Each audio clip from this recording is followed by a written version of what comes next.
Well, good morning, everybody. It's Chris here from the Whistle Stop Cafe in Mirror, Alberta. As most of you know, I don't generally do too much stuff in the mornings. The mornings are kind of my time to deal with my business and some other things. But today is a completely different story. I received some news last night that created a sense of urgency, at least with me. And because of that, I felt that it was important to urgently get you folks this information, especially those of you that care about Alberta and have a vested interest in it for the future of you and your family. So I invited my good friend Mitch Sylvestre, who is the proponent of a petition to compel the government to put a referendum on Alberta independence to the people in October. The news I received last night relates directly to this endeavor, and who better to talk about it than Mitch? So I'm not going to do any more of an intro. I'm going to bring Mitch on right away, and we're going to get right into it in the interest of time. There's many more things to do this morning, one of which is cook a whole pile of pierogies so that we can feed them to you in Stettler tonight, where we're going to have a discussion on Alberta independence at 6:30 p.m. So good morning, Mitch. Thank you for joining me on such short notice. I understand you have some news and some things that people need to hear. Well, good morning, Chris. Yeah, we're facing an injunction brought about, not an injunction, well, a possible injunction brought about by Sturgeon Lake Band up here in the north, where I'm actually at now.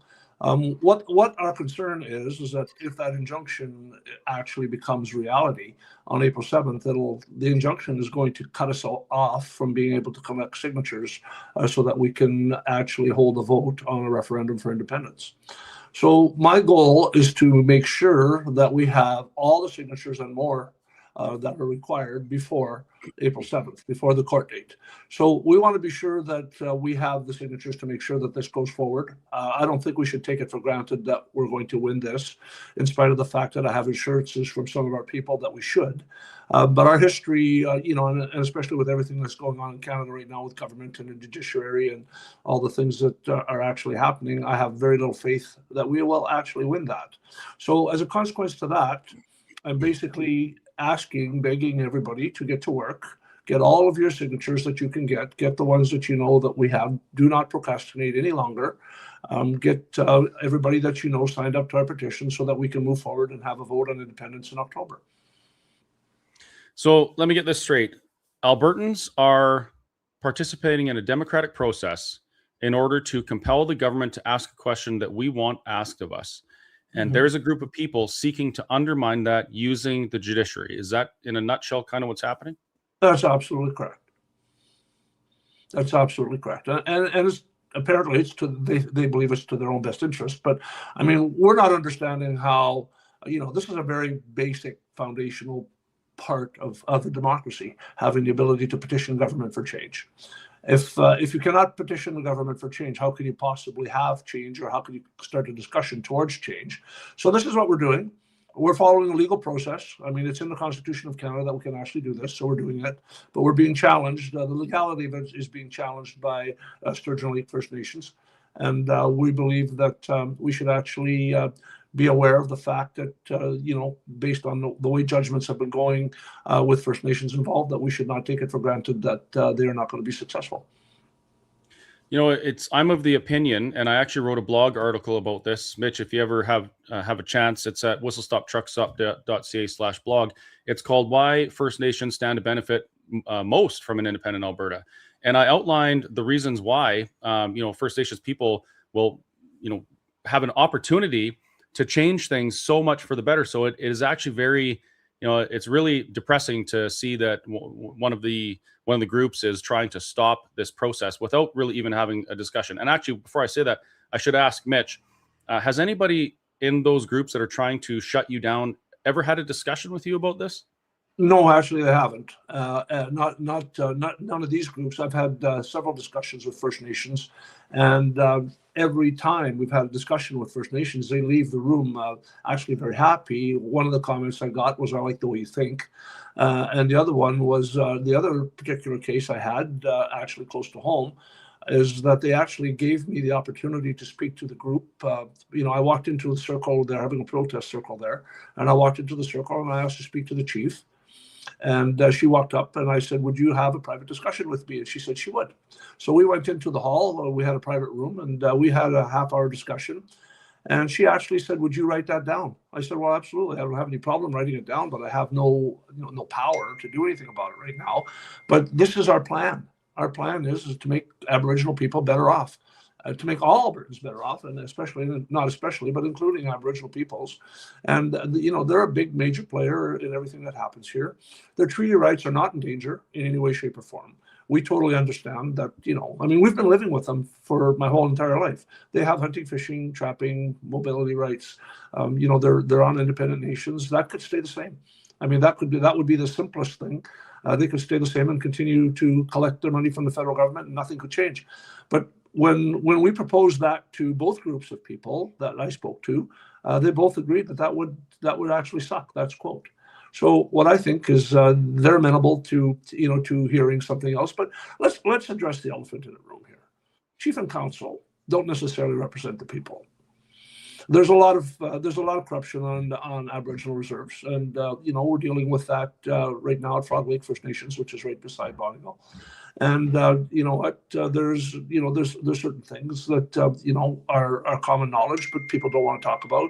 So the fact that you cannot audit bans, is necessarily not a good thing, but it's a bad thing for the regular people. And the regular people that are on these reserves don't get a very big share of the $80 billion that the federal government allocates to Aboriginal peoples. So as a consequence to that, I think we can improve their lot. And, we have a perfect example at Cold Lake First Nations, where ESO gives them a whole bunch of high-paying jobs if they qualify for them, and they go to school to do it.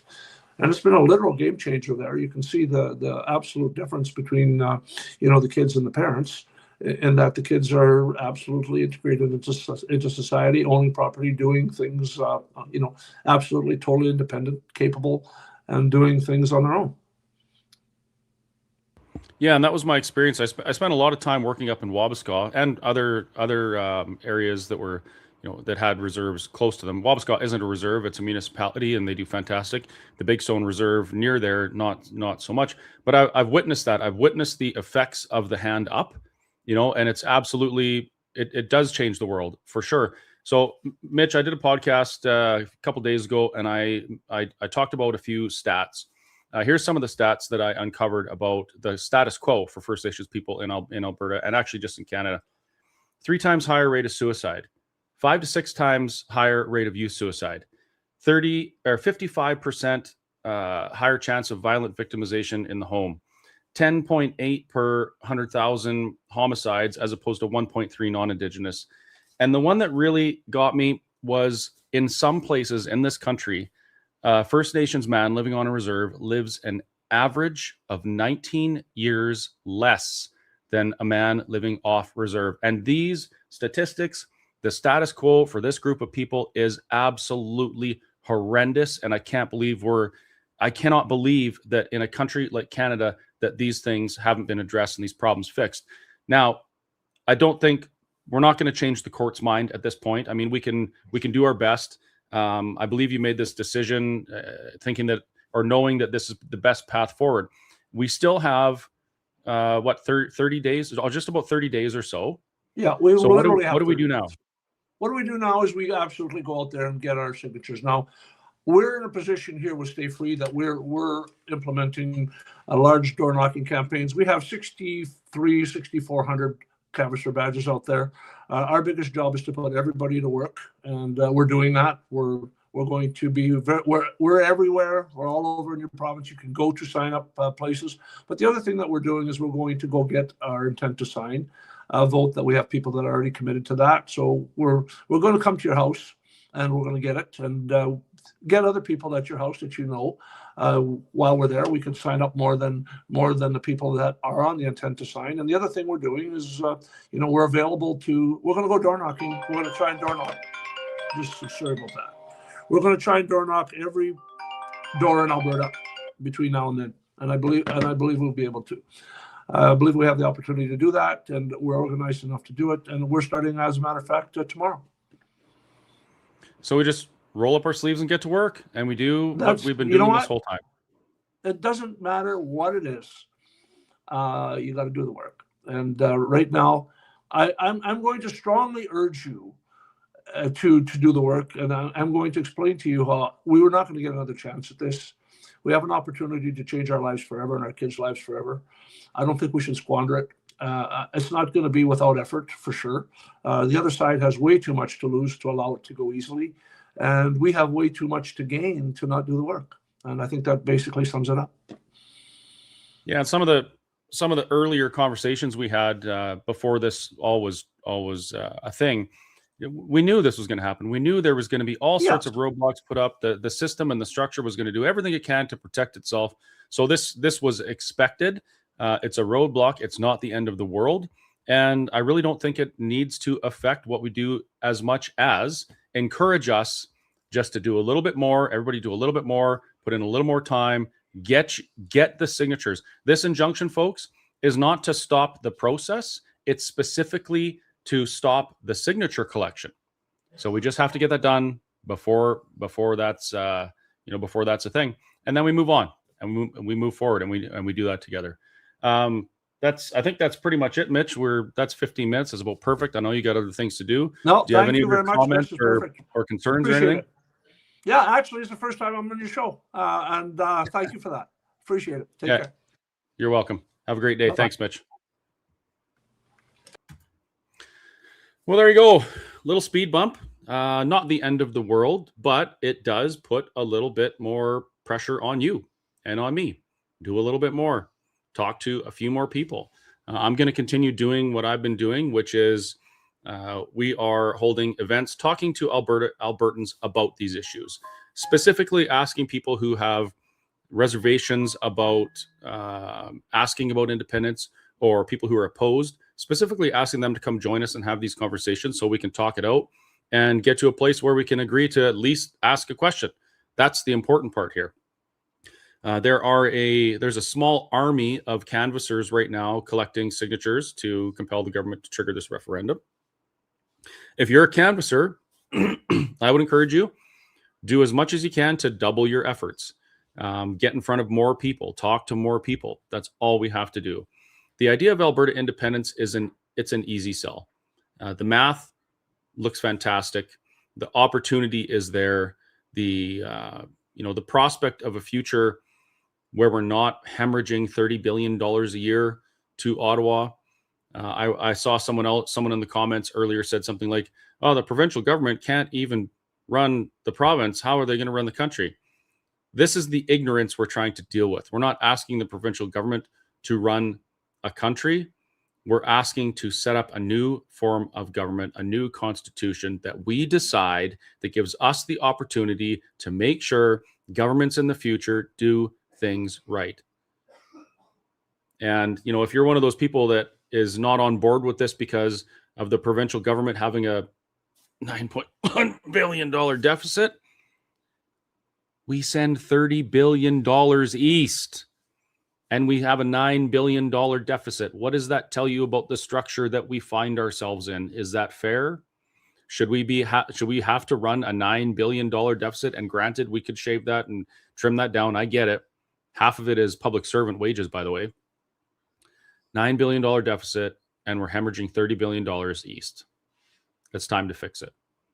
So let's get to work. Let's do our thing. Let's be Albertan. Let's roll with the punches and go a little quicker over those speed bumps, because my theory was, in the oil patch at least, the faster you go over the bumps, the less you feel them, and the quicker you get to your destination. So let's get to that destination, which is a free, independent, and prosperous Alberta. We'll see you later on this evening. We are going to be in Stettler, Alberta, doing a free pierogi and sausage and fried onions and bacon supper. And the idea is to have a more relaxed setting, more intimate conversations with people who are concerned about the future of Alberta. And we have a few fantastic speakers and me as well. I'll be there. So, let's get together, have a meal, and get you out of there in time for your hockey game next door at 8 p.m. So it is at the Stettler Community Center. Doors open at, oh my goodness, I think supper starts at 5, doors open at 5:30 or something like that. The poster is on my Facebook page, both under Christopher Scott and the Whistle Stop Cafe. You can also find details on at www.letstalkalberta.com. Have a great day, everybody. See you tonight. Should I do the Stumpy outro? What do you think? You guys like that? All right, here it comes.